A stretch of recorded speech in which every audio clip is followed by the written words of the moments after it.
doing a lot of thinking about Shadows over Innistrad since spoiler season started in full force.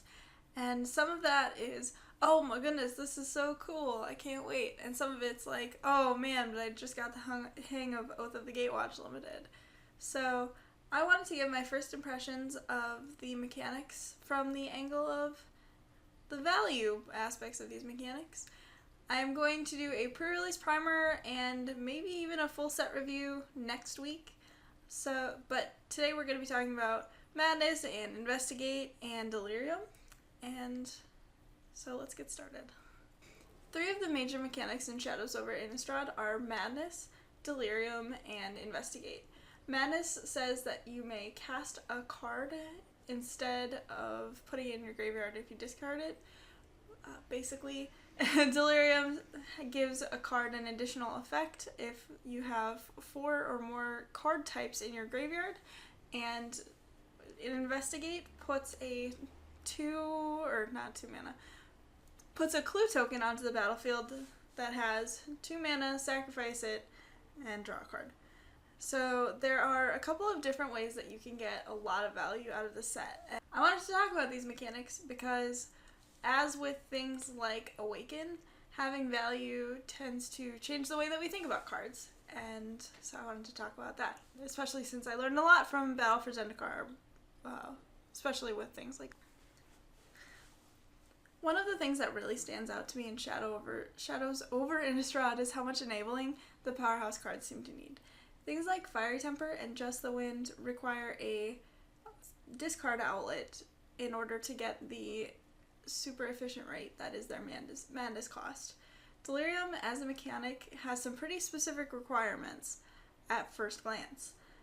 Like processing in Battle for Zendikar, however, there are a great deal of enablers, including a cycle of enchantments that sacrifice themselves for a spell-like effect for Delirium, and a couple of creatures that want to discard cards, and usually for free. I didn't expect there to be a lot of free discard outlets in Shadows over Innistrad, actually.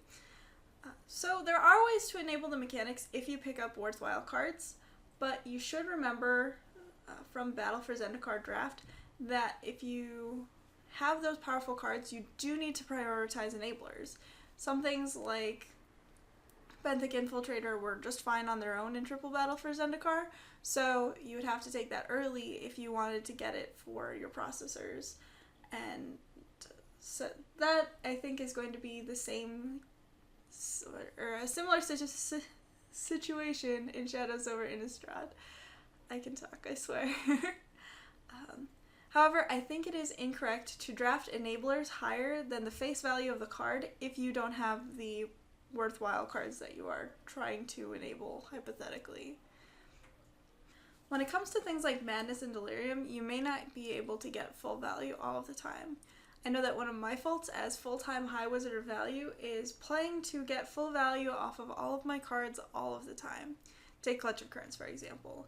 When I drafted Battle for Zendikar, Clutch of Currents never was cast for 1 blue mana. It was always 4 in a blue or 5 in a blue so that I could awaken an untapped land and attack with it right away. The cost of cards in Shadows over Innistrad does not change ever. However, the effect might.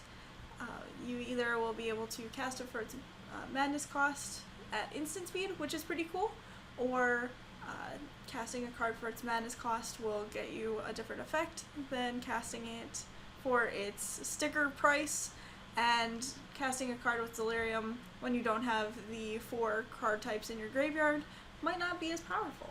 So one of the things that you do need to weigh when you are playing Shadows over Innistrad is the impact of holding off casting that card versus the impact of playing the card for full value.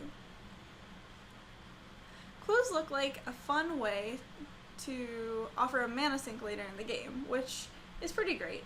There are a couple of cards that, instead of cantripping, where the text of the card says effect, draw a card, it instead says effect, investigate, which, well, obviously not ideal, is a way to offer a lot more powerful, cheap effects in design.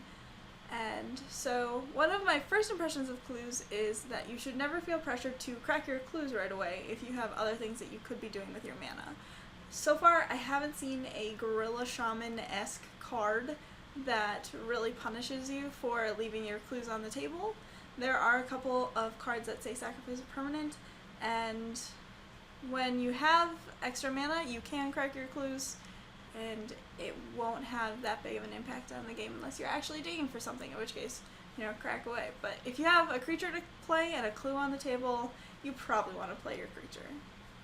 These have been my initial impressions of the mechanics of Shadows over Innistrad.